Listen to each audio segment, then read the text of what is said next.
Este 14 de noviembre es el Día Mundial de la Diabetes con el lema Diabetes y Bienestar. Es importante que estemos conscientes de la existencia de esta enfermedad, que en el caso de la diabetes tipo 2, de algún modo podemos prevenirla. Hoy vamos a hablar de este tema del diagnóstico de la diabetes, cómo usted puede saber si tiene factores de riesgo, cuáles son estos factores de riesgo, evidentemente, y cómo hacer frente si, por ejemplo, dentro de los factores de riesgo hay un familiar que ya sufre la enfermedad. Lo que se trata es de poder evitar las complicaciones, hacer diagnósticos oportunos, empezar a controlar los niveles de glucosa en sangre. Así que le invitamos a que usted nos acompañe en esta entrevista ya con nuestro invitado, el doctor Javier Bravo, nuestro médico diabetólogo, que nos hace el honor de acompañarnos como siempre. Doctor, bienvenido, un gusto que esté acá en Acción 10 en la mañana y que hablemos de este tema de la diabetes. Así es. A propósito del día de mañana, ¿no? Es correcto, así es, gracias a Dios, ¿verdad?, por la invitación, llevando temas de interés a la población. Como tú lo dices, cada 14 de noviembre se celebra o se conmemora esta fecha del Día Mundial de la Diabetes, con el lema que tú dices, bienestar y diabetes, o diabetes y bienestar. Esto fue realizado en el nombre del natalicio de Frederick Banting, que fue el que descubrió la insulina. Exactamente, y gracias a él pues, hoy en día contamos con ese tipo de medicamentos y ha logrado salvar muchas vidas. Por lo tanto, hacemos conciencia, ¿verdad?, todos los años de que los pacientes deben de buscar atención, deben de hacer un poco de ejercicio, deben de cuidarse y sobre todo llegar al diagnóstico para prevenir complicaciones, porque la mayoría de los pacientes ya te llegan complicados. Y se descubrió la insulina por esta persona desde 1922, imagínense ustedes todos estos años conociendo más de la diabetes, de la enfermedad, pero aún con todo esto todavía no tenemos la plena conciencia de lo que significa el ser diabético y de los factores de riesgo que nos pueden llevar a sufrir la diabetes, que cada vez son más frecuentes. Sí, fíjate, en la población. Para hacer un hincapié rapidito, hay personas que son diabéticas y que dicen, voy a comer esto, me aplico un poquito más de insulina y ya estoy controlado. Entonces, no está haciendo conciencia a pesar que el paciente es diabético. Y ese es un grave error. Exactamente.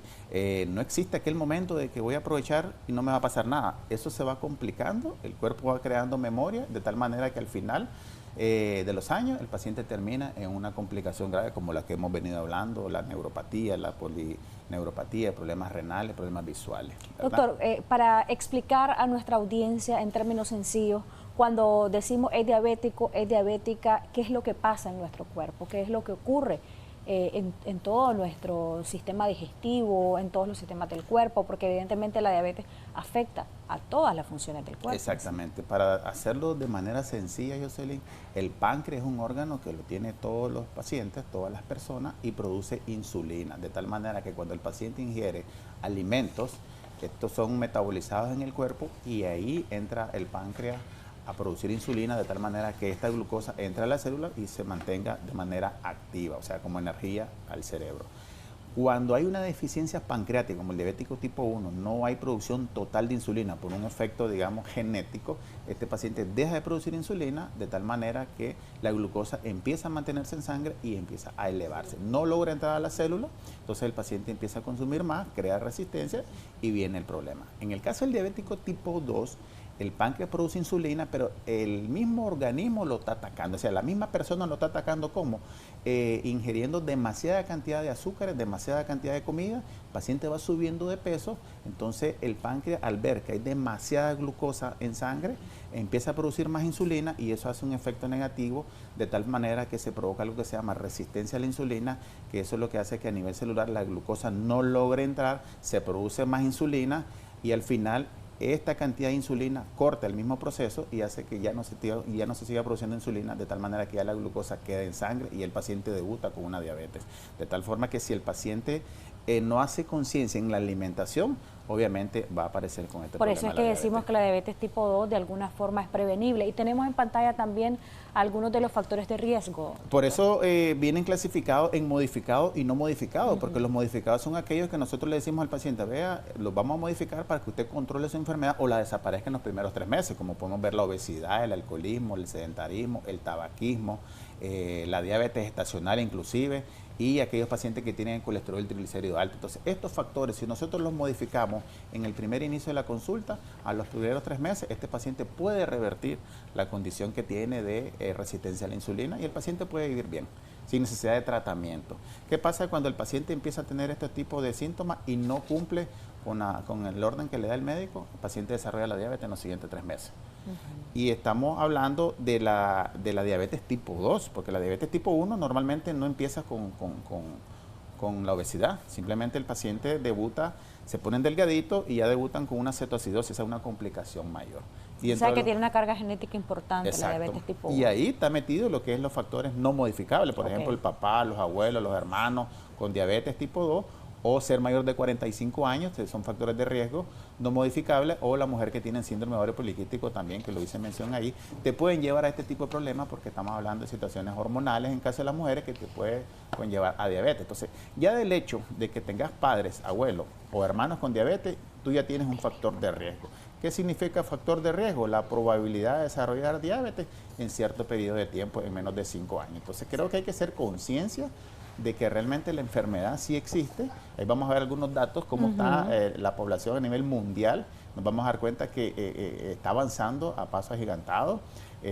Van aumentando de 200 millones hasta 600 millones, hasta 800 millones de pacientes diabéticos en el mundo. Mira cómo está la estadística aquí en Nicaragua. Aproximadamente en el 2045 se espera que cada uno de 10 nicaragüenses adultos de 20 a 79 años de diabetes van a tener aproximadamente diabetes. Entonces, te podrás imaginar que esto equivale a una población de 70 millones, de 700.000 personas con diabetes. Es decir, va aumentando los casos. Creo que hay que hacer bastante conciencia en cuanto a la alimentación. Y de cómo esta enfermedad puede afectar a todas las partes de nuestro cuerpo. Afecta a la vista, afecta a los riñones con la nefropatía diabética.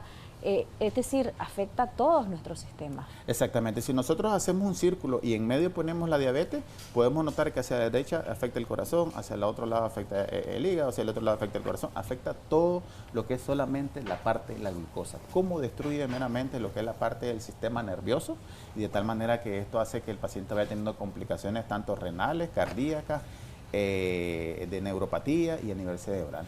Nos dicen por acá, doctor, en nuestros mensajes en WhatsApp, gracias como siempre por su participación. Nos dicen, mi niño es gordito, para evitarle diabetes desde su infancia, ¿qué puedo hacer? Él tiene una infancia sedentaria, ¿cómo evito que desarrolle la diabetes? Bueno, de alguna forma ya nos da ahí la pauta, ¿verdad? Exactamente, lo ideal sería llevarlo a un nutricionista que le oriente en cuanto a los hábitos alimenticios, hacerle su monitoreo e incluirle un poco de ejercicio para que obviamente esté un poco más sano.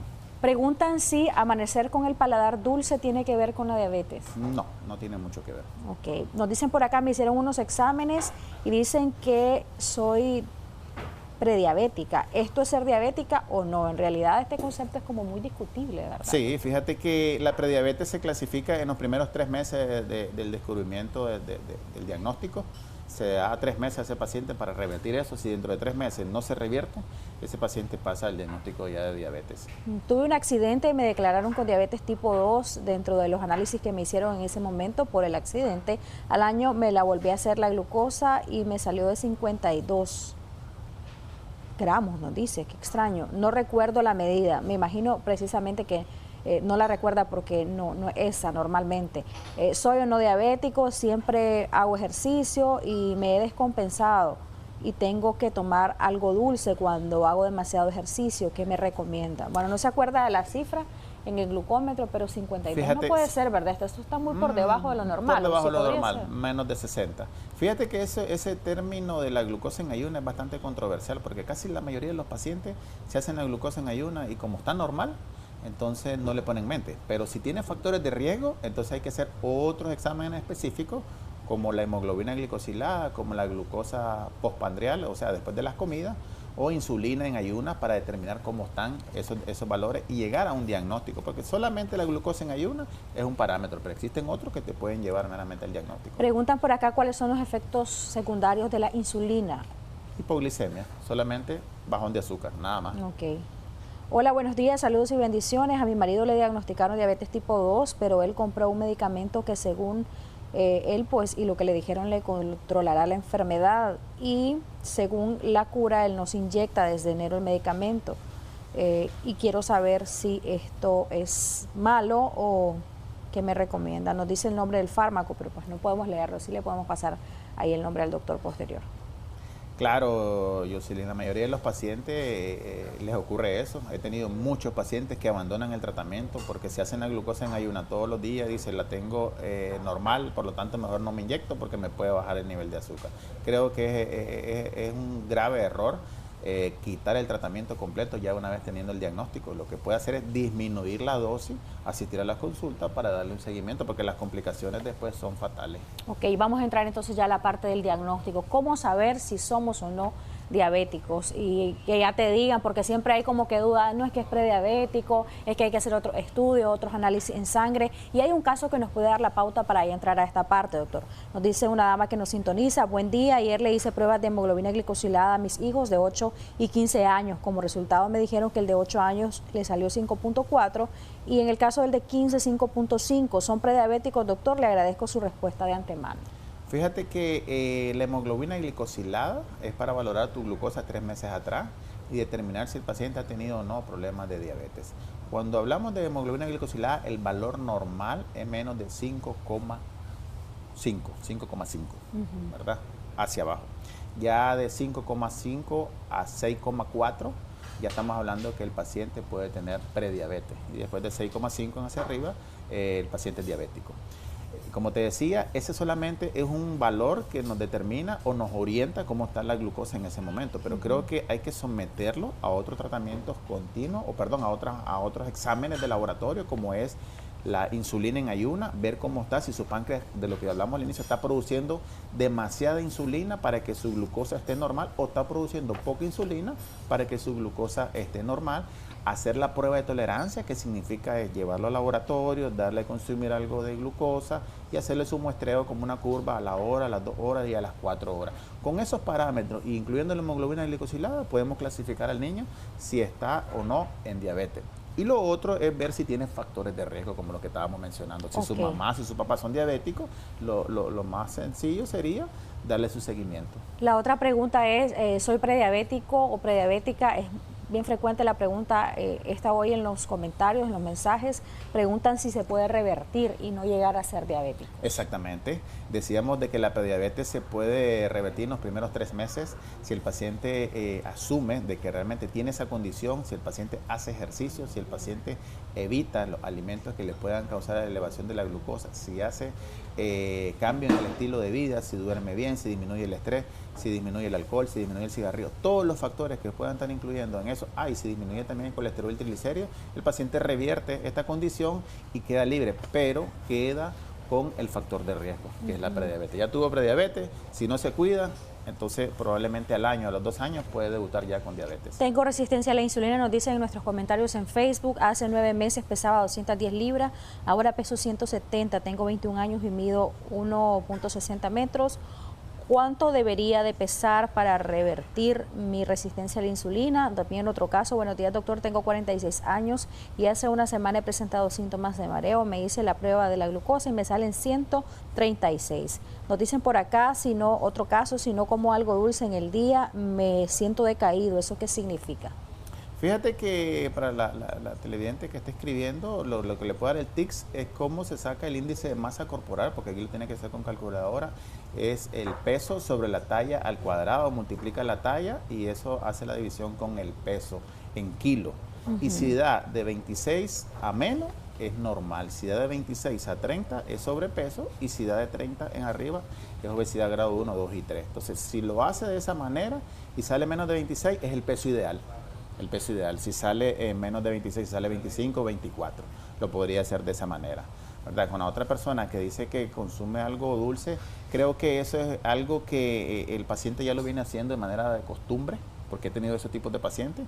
No son diabéticos, pero cuando consumen algo de azúcar tampoco se le eleva, sino que ya su metabolismo lo tiene. Pero creo que lo ideal es no sobrepasar las calorías que tiene destinado durante 24 horas. Si ya almorzó, si ya, digamos, desayunó y ingiere otra merienda, entonces esas meriendas se van aumentando de tal manera que va forzando más al páncreas a producir insulina y ese paciente puede caer en resistencia a la insulina por la ingesta masiva de azúcares. Doctor, diagnóstico, que ya nos diga usted el ABC del diagnóstico, tenés que hacer esto, esto y esto, para estar seguro de que hay diabetes o no hay diabetes.